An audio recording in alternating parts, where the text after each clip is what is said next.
చేయబోతా ఉన్నాం. మానవుల జీవితంలో చింతలు కలుగుతూ ఉంటాయి. దేని విషయంలో చింత అంటారు? ఎవరికి తగ్గ చింతలు వాళ్ళకు ఉన్నాయి. ఎంత చెట్టుకు అంత గాలన్నట్టుగా ఎవరి కుటుంబాల్లో సమస్యలు వాళ్ళకున్నాయి కదా. భవిష్యత్తు గురించినటువంటి చింతలు, పిల్లల యొక్క చదువుల గురించిన చింతలు, వివాహాల గురించిన చింతలు, ఉద్యోగాల గురించినటువంటి చింతలు, విడిపోయిన భార్య భర్తలు మరి కలవటం విషయంలో చింతలు, తల్లిదండ్రులకి భార్య భర్తలకి అందరికీ ఉంటాయి. ఇలా చింతలు ఉంటానే ఉంటాయి. వీటి విషయాల్లో వాక్యం ఏం చెప్తుంది అన్న విషయాన్ని మనం చూస్తే, చింతించవద్దని చెప్తా ఉంది వాక్యం. ఎందుకని చింతించొద్దని వాక్యం చెబుతుంది? ఏమీ లేదు, ప్రయోజనం లేదు. ఇప్పుడు ఎత్తు తక్కువ ఉన్న వాళ్ళు చింతించారనుకో, పెరుగుతారే. చింతించటం వల్ల ప్రయోజనము ఏమీ లేదు. ఆ సంగతి అందరికీ తెలిసినా కూడా చింతిస్తానే ఉంటారు. మరి ఏం చేయాలి? ప్రార్థన చేయాలి. ఎందుకు ప్రార్థన చేయాలి? ప్రార్థన చేస్తే చింతలు తీరుతాయా? దేవుడు తప్పనిసరిగా చింతలు తీరుస్తాడు. చింతించుకోకుండా దేవునికి ప్రార్థన విజ్ఞాపనల ద్వారా నీ చింత ఏమిటో, నీ బాధ ఏంటో, నీ అవసరం ఏంటో దేవుడికి తెలియచెబితే, మన మనసులో చెబితే అల్లార్చేవాళ్ళ తీర్చేవాళ్ళ అంటారు కదా. అది చిన్న చూపుగా చూస్తారు. ఏదైనా దేవుడు చేయగలడు. ఆ విషయాన్ని సంఘ బిడ్డలకి అపోస్తలుడైన పౌలు ద్వారా దేవుడు రాయించాడు. ఫిలిప్పీ పత్రిక 4వ అధ్యాయము 6వ వచనం.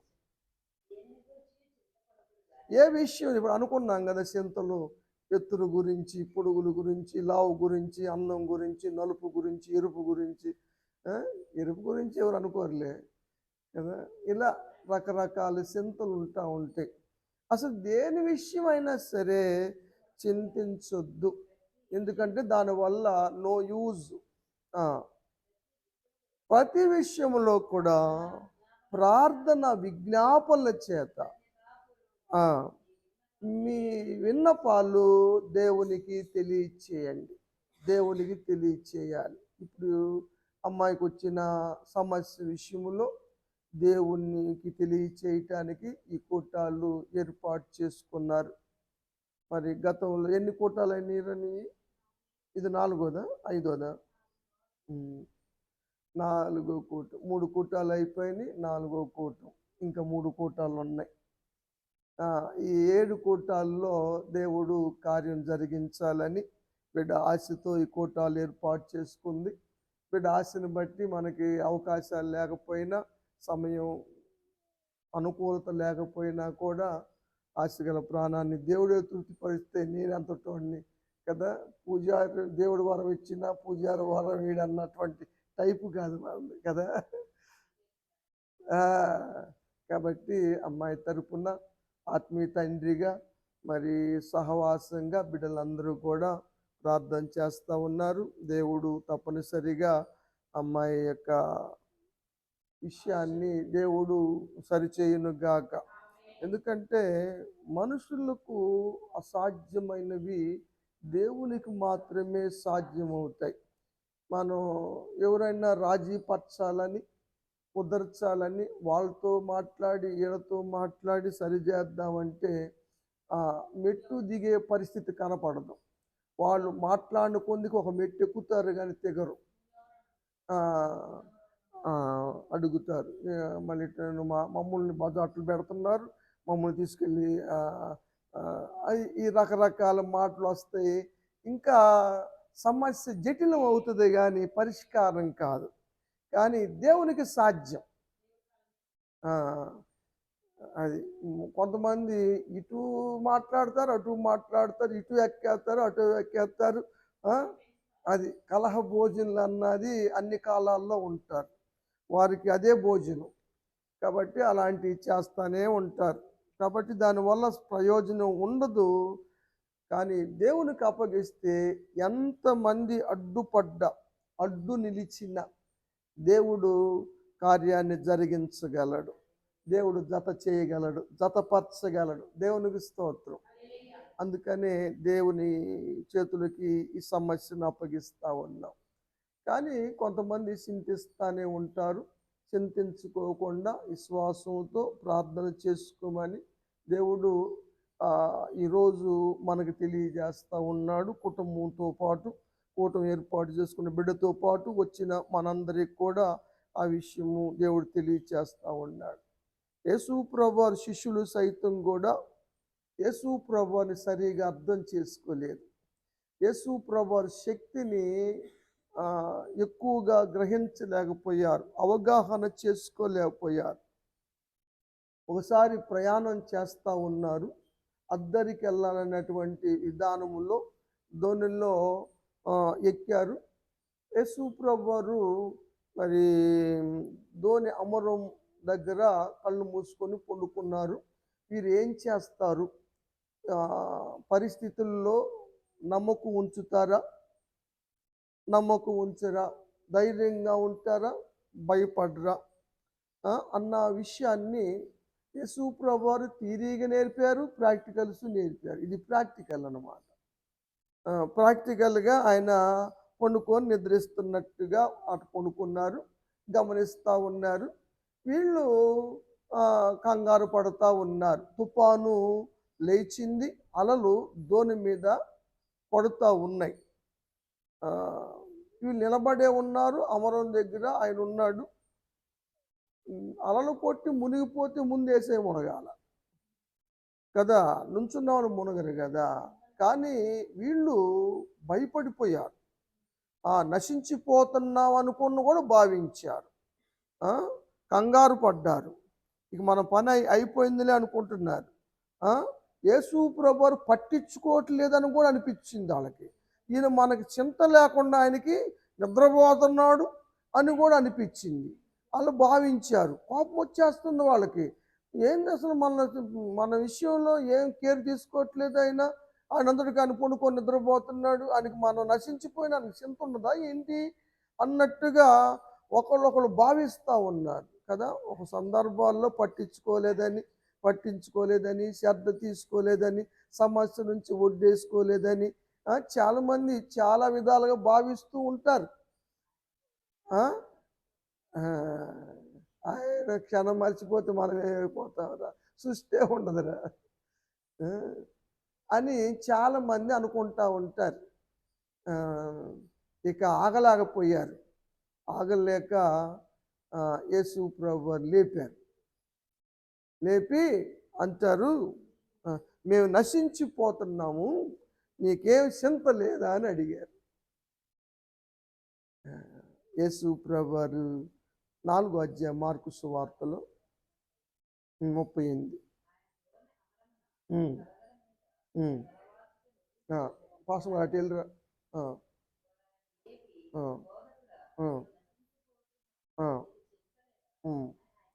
అది యేసు ప్రభువారికి చింత లేదని, వీరు నశించిపోతున్నారని వీళ్ళ యొక్క అభిప్రాయం. శిష్యులు యేసు ప్రభువారితోనే ఉన్నారు, యేసు ప్రభువారిని వెంబడిస్తూ ఉన్నారు. వీళ్ళు యేసయ్య దగ్గర ఉన్నారు, యేసయ్య వీళ్ళ దగ్గర ఉన్నాడు. అయినా కూడా వాళ్ళకి నశించిపోతున్నాం అన్నటువంటి భావన కలిగింది. చదువు. గాలిని గద్దించాడు, నిశ్శబ్దమై ఊరకుండమని. వీరు దేనికైతే భయపడ్డారు, దేనికైతే నశించిపోతున్నాం అనుకున్నారు, ఏ పరిస్థితిని విషయంలో వీళ్ళు భయపడి చింతించారు, దాన్ని యేసయ్య గద్దించాడు, యేసయ్య నిమ్మలపరిచాడు, యేసయ్య కంట్రోల్ పరిచాడు కదా. యేసయ్యకి సృష్టి మీద అధికారం ఉంది. ఎందుకని? ఆయనే సృష్టికర్త కాబట్టి. యేసయ్యకి స్త్రీ పురుషుల మీద అధికారం ఉంది. ఎందుకని? ఆయనే కలుగు చేశాడని. యేసయ్యకు వివాహ వ్యవస్థ మీద అధికారం ఉంది. ఎందుకని? ఆయనే ఏర్పాటు చేశాడు కాబట్టి. కాబట్టి ఏదైనా చేయగలడు. ఆయనకి ఏదైనా సాధ్యమే. ఆ! ఆ! అయితే యేసు ప్రభువారు అడిగారు. ఆ! ఎందుకు నేనున్నాను కదా! మీ మీతోనే ఉన్నాను కదా! ఆ! మీరెందుకు భయపడ్డారు? భయపడ్డారంటే ఏంటి అర్థం? ఆ! ఇంకో మాట కూడా అడిగారు. ఎందుకు భయపడ్డారన్నాడు? ఇంకా, ఇంకా గూడా ఇప్పుడు వరకు గూడా, ఈ క్షణం గూడా మీలో ఏముందంటే అపనమ్మకం ఉంది. నమ్మకం లేదు. ఇంకా నమ్మకం లేదు మీకు? దేవుని మీద ఇంకా నమ్మకం కలగటం లేదా? ఈ సమస్య నుంచి దేవుడు తనతో ఉన్నాడు గదా! యేసయ్య ఉన్నాడు. మనకేంటి భయం? అని ఎందుకు అనుకోలేకపోయారు? ఆ! పరిస్థితిని చూసి. నశించిపోతున్నాం అనుకున్నారు. ఎందుకు అపనమ్మకం? ఇంకా నమ్మకం లేదా? ఆయన కాపాడుతాడని, అద్దరికి చేరుస్తాడని, ఏదైనా చేయగలడని నమ్మకం లేదా? నమ్మకం కలగటం లేదా? అని అడిగారు. వాళ్ళు ఏం చెప్పలేదు గాని యేసయ్యతో ఏమనుకుంటున్నారు ఏం చెప్పుకున్నారో తెలుసా? చదవండి. హ్మ్. ఈయనెవర్రా? ఎవరు అంది ఈ మాట? బయటోళ్ళా? అన్యులా? తెలియనోళ్ళా? శిష్యులే. శిష్యులు అంటున్నారు. ఈయనెవర్రా? ఈయనకి సృష్టిలో పడుతుంది, గాలిలో పడింది, సముద్రంలో పడింది అని ఒకళ్ళు చెప్పుకుంటున్నారు. ఏమనాలి వీళ్ళని? ఏమనుకోవాలి వీళ్ళని? చెప్పు. ఆ? అది ఏసై నమ్మనోళ్ళు ఏసై తమతో ఉన్న నమ్మలేరురా. నిజం. ఏసై పరీక్షించటానికే వీళ్ళ నమ్మకం ఎంత, వీళ్ళ ధైర్యం ఎంత అని కదా. కాబట్టి నమ్మకాన్ని పరీక్షిస్తాడు, ధైర్యాన్ని పరీక్షిస్తాడు. తర్వాత యేసయ్యకి తెలియచేస్తే ఆ సమస్యని గద్దిస్తాడు, నిమ్మలపరుస్తాడు, నెమ్మది దయచేస్తాడు. అన్ని నిమ్మలమైనవి. దేవుని స్తోత్రం. మీ ఉన్న గొడవల్ని దేవుడు నిమ్మలపరచును గాక. దేవుడు నిమ్మలపరుస్తాడు. లవ్ మ్యారేజ్ కదా? కాదమ్మా, లవ్ మ్యారేజే. భార్య భర్తలు అయ్యారు, పెళ్ళయింది, కానీ ఇడిపోయారు. మరలా దేవుడు వాళ్ళ జత చేశాడు. ఎవరా భార్య భర్తలు? నువ్వా? అన్నాను నేను. లవ్ మ్యారేజ్ అనుకున్నారు, పెళ్లి జరిగింది, తర్వాత ఇడిపోయారు. తర్వాత మరలా దేవుడు జత చేశాడు. భార్యను బట్టి చాలా సంతోషపడ్డాడు భర్త. తర్వాత ఇద్దరు ఒకటైన తర్వాత ఎవరో తెలుసా మీకళ్ళు?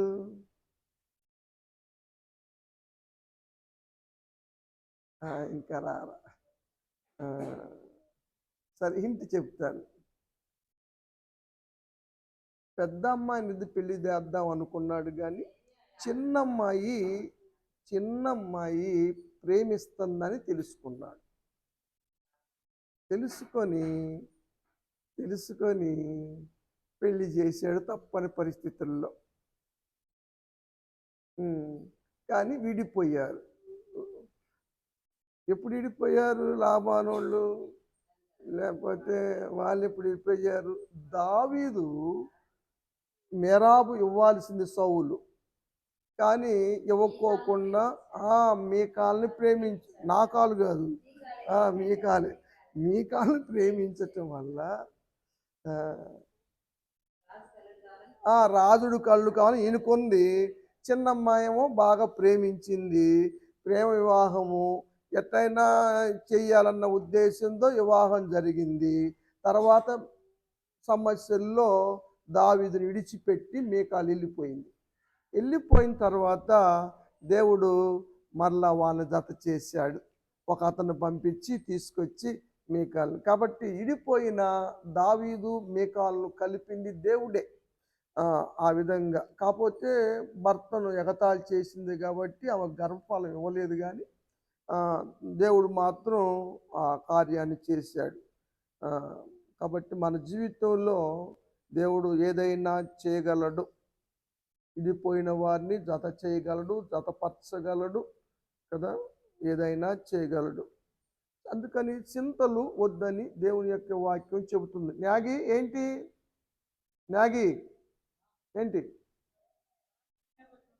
సరే.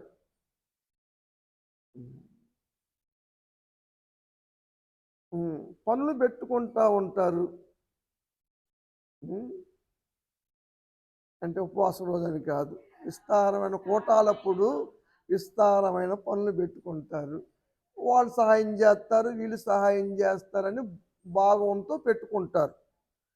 కానీ తీరా అనుకున్నాయి నెరవేరు.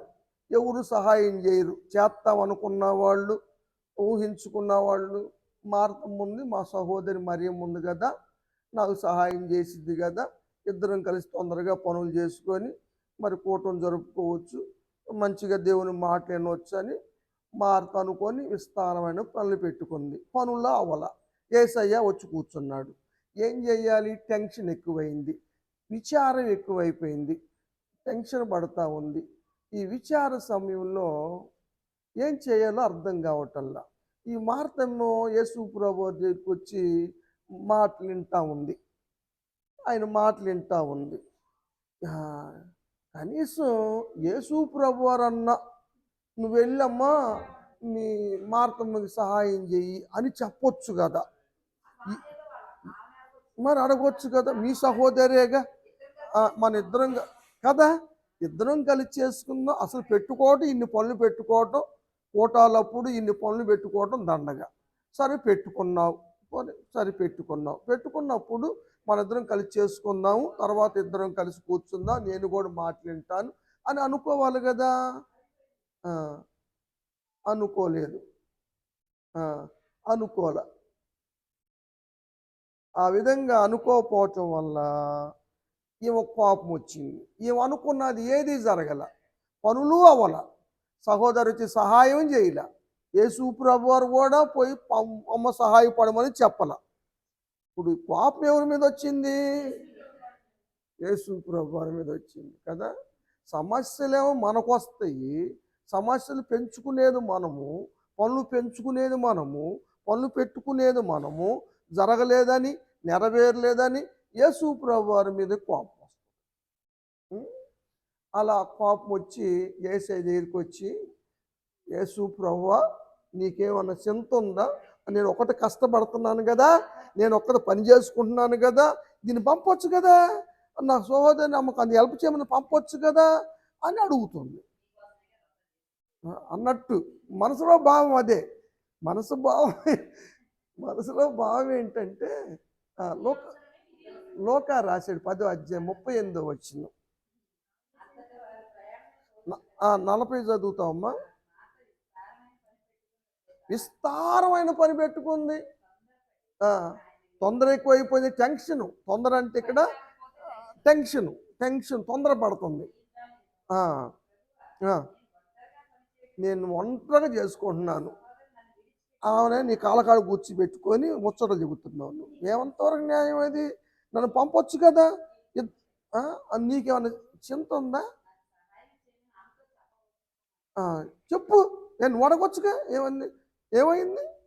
మీ సిస్టరే కదా, సిస్టర్ గారు రా ఇద్దరం కలిసి చేసుకుందాం, ఇద్దరం కలిసి మాట్లాడదాం, ఇద్దరం కలిసి చేసుకుందాం. ఏదైనా ఒక ఇల్లేగా, ఇల్లు మార్తదేలే, అక్కడ మార్తా ఇల్లు అని రాశాడు కదా, మార్తది అనుకొని చేసుకోవచ్చు కదా, అప్పాజీ ఇల్లే కదా, చేసుకోవచ్చు కదా. ఏం మాట్లాడుకోవట్లేదే వీళ్ళు, నాకు అనుమానం. అందుకని యేసయ్యని చెప్పమంది. యేసు ప్రభువు అన్నాడు, మార్తా నీకు విచారం ఏంటంటే పనులు ఎక్కువ పెట్టుకుంటున్నావు, అవసరమైనది ఏదో గుర్తించట్లు నువ్వు. అనవసరమైన ఎందుకు? అనవసరమైనవి పెట్టుకోవటం వల్ల విచారాలు కలుగుతాయి, చింతలు కలుగుతాయి. అనవసరం ఎందుకు నీకు అని యేసు ప్రభువు ఇక్కడ చెప్పినట్టుగా మనం చూస్తూ ఉన్నాం. కాబట్టి విచారపడితే పనులు అవుతాయా? టెన్షన్ పడితే పనులు అవుతాయా? ఇంకా ఆలస్యం అవుతాయి. తొందరలో కళ్ళ ముందు కనపడ్డా కూడా తాళం కోసం ఎదుగుతున్నాం అనుకో, కనబడదు, కళ్ళ ముందే ఉంటుంది, కనబడదు, టెన్షన్ పడతాం. మళ్ళీ ఎక్కడ పెట్టేవాడు గుర్తు రాదు, ఎందుకంటే టెన్షన్. అదే ప్రశాంతంగా ఉంటే అడవుని తీసుకో అంటాం. మనం మనమే ఇంటి వాళ్ళకి అందరూ చెబుతాం. ఆ! కానీ టెన్షన్‌లో చెప్పలేం. కళ్ళెదురు పెట్టుకొని గూడా. మర్చిపోతాం. టెన్షన్ అలాంటిది. కాబట్టి టెన్షన్‌లు ఇంకా మనిషిని కుంగతీస్తాయి. అప్పుడు టెన్షన్ పడటమే కాకుండా సొలొమోను రాస్తాడు సామెతల గ్రంథంలో 12 అధ్యాయం 25 వచనం.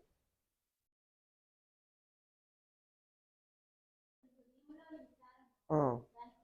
విచారం ఉంటే హృదయాన్ని కుంగిపోద్ది హృదయం కదా! ఆహ్, మరి ఎన్ని రోజులు ముట్టి దూరంగా ఉంటున్నారో, విడిపోయి ఉంటున్నారో, ఎవరేమన్నారు, ఎవరి నుంచి ఇటు సైడ్ ఏముందో మనకు తెలీదు.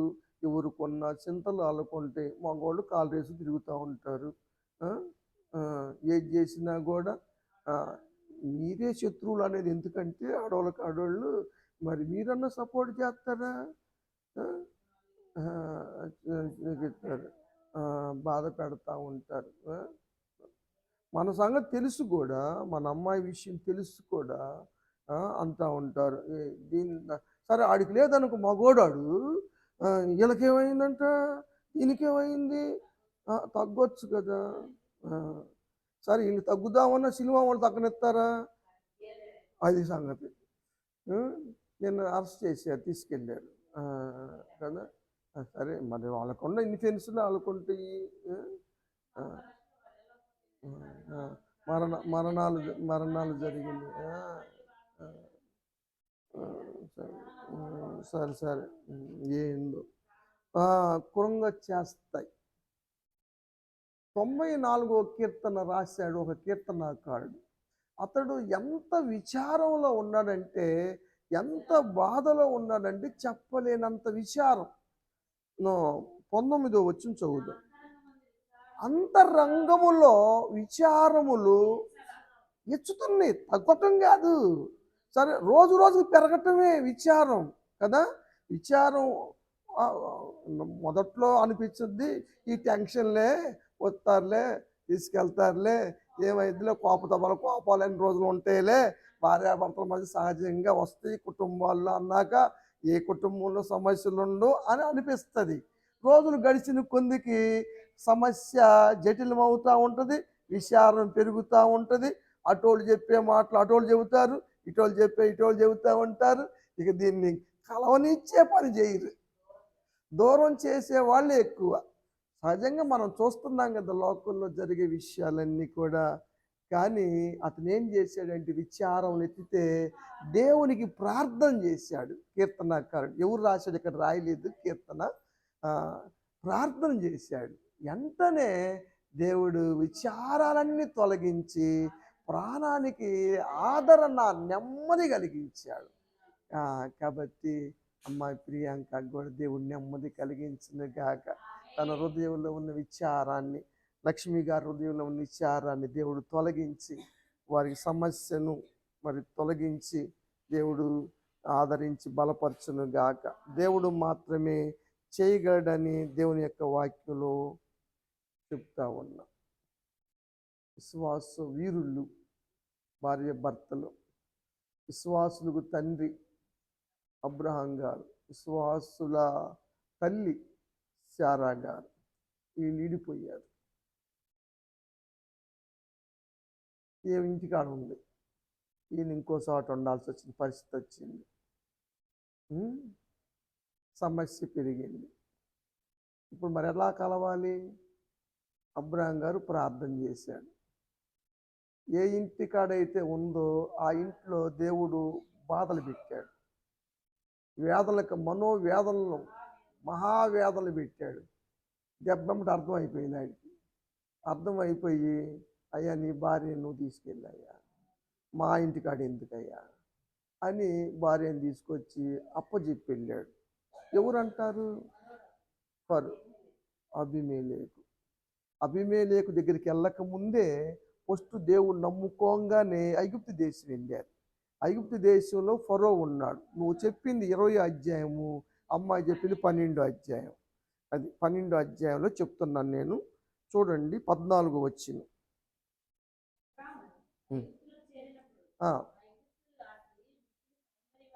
శారాను గురించి చెప్పుకున్నారు అందరూ.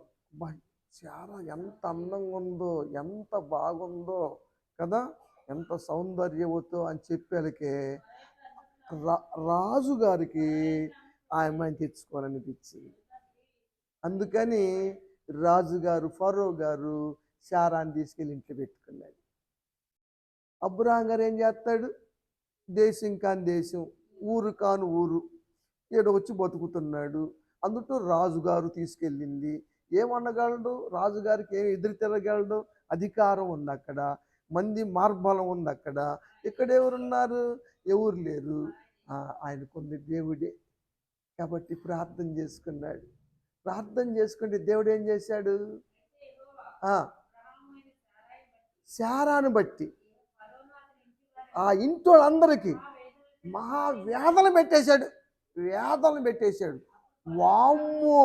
ఈ అమ్మాయిని తెచ్చి పెట్టుకోవటం వల్ల, ఇంట్లో పెట్టుకోవటం వల్ల ఇన్ని ఆదనలు వచ్చినాయి అని ఫరోకు చెమటలు బట్టి శారాన్ని తీసుకొచ్చాడు. అయ్యా ఇదిగో అయ్యా నీ భార్య నువ్వు తీసుకెళ్ళి అయ్యా. వెళ్ళాడండి. అదే చదువు అమ్మ. ఏమన్నాడు చదువు.